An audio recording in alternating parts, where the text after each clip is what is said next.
आणि या सगळ्या दरम्यान या सगळ्या राजकीय वातावरणामध्ये चर्चा आहे ती शरद पवारांनी पंतप्रधान मोदींना पाठवलेल्या पत्राची। नुकतेच दिल्लीमध्ये पार पडलेल्या अखिल भारतीय मराठी साहित्य संमेलनासाठी पंतप्रधान मोदी प्रमुख पाहुणे म्हणून हजर राहिले। शरद पवार या साहित्य संमेलनाचे स्वागताध्यक्ष होते आणि पंतप्रधानांच्या उपस्थितीबाबत पवारांनी या पत्रातून त्यांचे आभार मानले। यानिमित्त पवारांनी पंतप्रधानांचं कौतुक सुद्धा केलं। उद्घाटन समारंभात आपल्याबद्दल तुमच्या विशेष प्रेमाचं प्रदर्शन करणाऱ्या तुमच्या दयाळू कृत्याबद्दल मी तुमचे खरोखरच आभार मानतो असं पवार म्हणतात। तर तालकटोरा स्टेडियम म्हणजे जिथे हा सगळा सोहळा पार पडला तिथे साहित्यिकांनी पेशवे बाजीराव पहिले, महादजी शिंदे आणि सुभेदार मल्हारराव होळकर यांचा पूर्णाकृती पुतळा उभारण्याची मागणी केल्याचा उल्लेख पवारांनी या संदर्भात पुढची कार्यवाही करण्याची विनंती केली आहे। मुलुक महाराष्ट्रामध्ये सुरुवात करूयात। मुघल सम्राट औरंगजेब याच्या कबरीबद्दल आंदोलनं केली जात आहेत।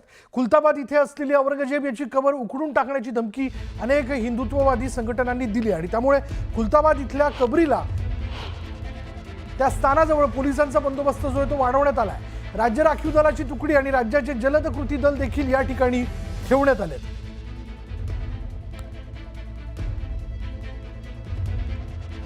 अधिक माहिती आपण जाणून घेणार आहोत। आमचे छत्रपती संभाजीनगरचे प्रतिनिधी सिद्धार्थ गोदाम आता क्षणाला आपल्या बरोबर आहेत। सिद्धार्थ, काय माहिती याबद्दल?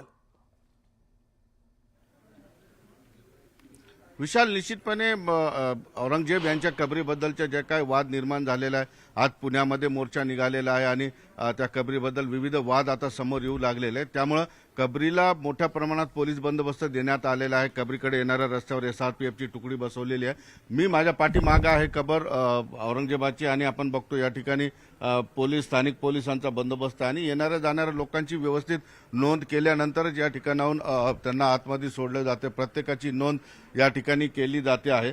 या ठिकाणी जरी बंदोबस्त असला तरी बाहेर जे कबरीच्याकडे येणाऱ्या दोन्ही रस्त्यांवर बॅरिगेटिंग लावण्यात आलेली SRPFची तुकडी असेल, QRTची तुकडी असेल, राज्य पोलिसांची तुकडी असेल, हा मोठा बंदोबस्त ठेवण्यात आलेला आहे। निश्चितपणे कबरीबद्दल जे काय वाद विवाद निर्माण झाले त्यामुळे या ठिकाणी पोलीस बंदोबस्त आजपासून जो आहे वाढवण्यात आलेला आहे।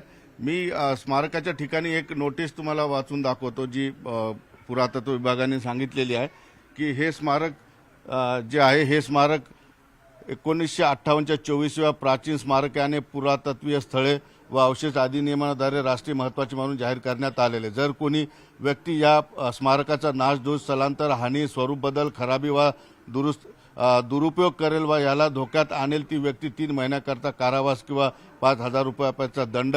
म्हणजे ही इमारत जी आहे, इमारत आणि कबर ही संरक्षित आहे, केंद्र सरकारच्या संरक्षणामध्ये आहे। निश्चितपणे लोकांच्या भावना या प्रत्येक वेळेस वेगवेगळ्या पद्धतीनं या कबरीबद्दल समोर येत असतात, त्यावर वादविवाद होत असतात। मात्र या ठिकाणी कसल्या पद्धतीची गडबड होऊ नये यासाठी पोलीसचं बल असेल किंवा SRPFचे जवान आता या ठिकाणी तैनात करण्यात आलेले आहेत। विशाल, पण आता या सगळ्या वादानंतर आपण बघतोय आता विश्व हिंदू परिषदेकडनं याबद्दलची वक्तव्य केली जातात, वेगवेगळ्या हिंदुत्ववादी संघटना पुढे येताना दिसतात। या सगळ्या पार्श्वभूमीवर स्थानिकांच्या काय प्रतिक्रिया येताना दिसतात आणि म्हणजे या सगळ्या वक्तव्यांच्या पार्श्वभूमीवर आपण बघतोय की सुरक्षा व्यवस्था भले वाढवण्यात आलेली असली तरी एकूण काय वातावरण बघायला मिळतंय?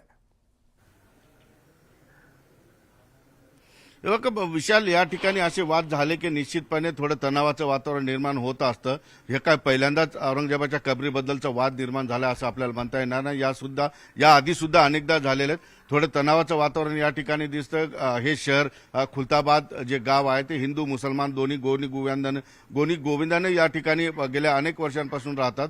त्या दोघांमध्ये कसल्या पद्धतीचा वाद नाही। मात्र जसं खुलताबादच्या बाहेर हा वाद नेहमी होत असतो आणि त्याचे परिणाम खुलताबादमध्ये होत असतात आणि ज्या पद्धतीने राजकीय लोकांच्या सुद्धा प्रतिक्रिया आता यावर येऊ लागल्या। आताच पालकमंत्री संजय शिरसाट यांनी सुद्धा त्यावर प्रतिक्रिया दिली की लोकभावनेची कदर करायला पाहिजे, लोकभावना जी असेल त्या पद्धतीने आपल्याला निर्णय घेणं गरजेचं आहे। अशा पद्धतीच्या उलट म्हणजे बाजूनी आणि विरोधात या ठिकाणी कबरीबद्दलच्या जे काही प्रतिक्रिया येऊ लागलेल्या त्याचे परिणाम निश्चितच जनमानसावर होतात आणि खुलताबादवर निश्चित होतात, स्थानिक लोकांच्या व्यवसायावर होतात। कारण आता आपल्याला माहिती आहे की रोजा आहे, रोजाची मार्केट आहे व्यवस्थित, परंतु कबरीच्या खाली गेलं तर आपल्याला पूर्ण मार्केट या ठिकाणी बंद दिसतंय।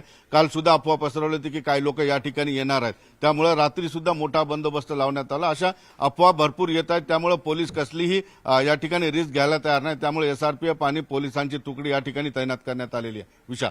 धन्यवाद सिद्धार्थ या सगळ्या माहितीबद्दल. ही वेगवेगळ्या हिंदुत्ववादी संघटनांकडनं औरंगजेबाच्या कबरीबद्दलची वक्तव्य केली जात आहेत. ते उकडून टाकण्याबद्दलचं वक्तव्य समोर येताना दिसतंय. त्या पार्श्वभूमीवर आता तिथे पोलीस बंदोबस्त जो आहे तो वाढवण्यात आलाय.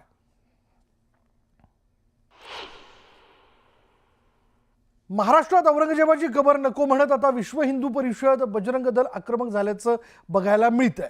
औरंगजेबाच्या कबरीविरोधात विश्व हिंदू परिषदेकडनं आता राज्यव्यापी आंदोलनाचा इशारा देण्यात आलाय. शिवजयंती म्हणजे 17 मार्च रोजी विश्व हिंदू परिषद राज्यभर जिल्हाधिकारी कार्यालयासमोर कबर हटवा या मागणीसाठी आंदोलन करणार असून मुख्यमंत्री देवेंद्र फडणवीस यांना त्या दिवशी निवेदन देखील देण्यात येईल. कबरीबाबत सरकारने निर्णय न घेतल्यास आम्ही बाबरी मशिदीची पुनरावृत्ती करू असा इशारा बजरंग दल आणि विश्व हिंदू परिषदेकडून देण्यात आला.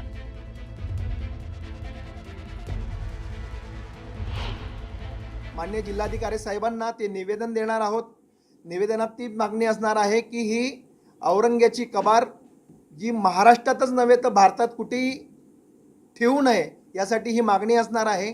आणि तेही तीव्रतेनंतर सरकारने जर काही अपेक्षित कार्य केलं नाही तर विश्व हिंदू परिषद बजरंग दलाच्या मार्फत जसं 1990 आणि 92 साली अयोध्या येथे कार सेवा झाली आणि तो कलंकित बाबरी ढाचा पाडण्यात आला, तसंच प्रकारे छत्रपती संभाजीनगर येथे असलेल्या औरंग्याची ती कबर आम्ही पुढील काळात सरकारला सांगून त्या ठरवून त्या दिवशी त्या कबरीवर कार सेवा करू आणि ती कबर आम्ही उद्ध्वस्त करू.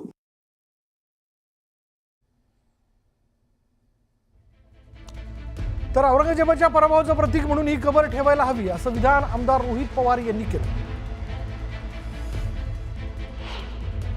औरंगजेब सारखी एक बलाढ्य शक्ती होती, ज्याच्याकडे पैसा होता, मनुष्यबळ होतं, हत्ती होते, बंदुक्या होत्या. अशा पैशावाल्याला, बलाढ्य शक्तीच्या माणसाला सुद्धा इथं 27 वर्ष या महाराष्ट्रामध्ये राहावं लागलं आणि राहून सुद्धा त्यांना राज्य करता आलं नाही. याचं एक प्रतीक म्हणजे त्या औरंगजेबची ती कबर आहे. ते कबरमध्ये जर इथं असणाऱ्या पराक्रमी लोकांचा इतिहास दडलेला आहे की एवढा मोठा माणूस कशापुरता राहिला तर त्या कबरेपुरता राहिला, तर माझं एवढंच मत आहे की ते एक वेगळं प्रतीक, त्यातून सामान्य लोक सर्व जाती धर्माची एक प्रेरणा घेत असेल तर त्याला, त्या प्रतीकाला आज काढून उद्या त्या बाबतीतली चर्चा नाही झाली तर इतिहासामध्ये कुठेतरी गडबड काही लोक उद्या जाऊन करू शकतात. त्यामुळे त्याचं एक प्रतीक म्हणून मला असं वाटतं की त्याला हात न लावणं जास्त कदाचित योग्य ठरू शकतं. बाबरीची पुनरावृत्ती होईल असं ते म्हणतात. औरंगजेबाची जी कबर आहे ती शिवाजी महाराजांचं जे शौर्य आहे आणि शिवाजी महाराजांचा पराक्रम जो आहे हा दर्शवणारी देखील ती त्या ठिकाणी त्यांची कबर आहे.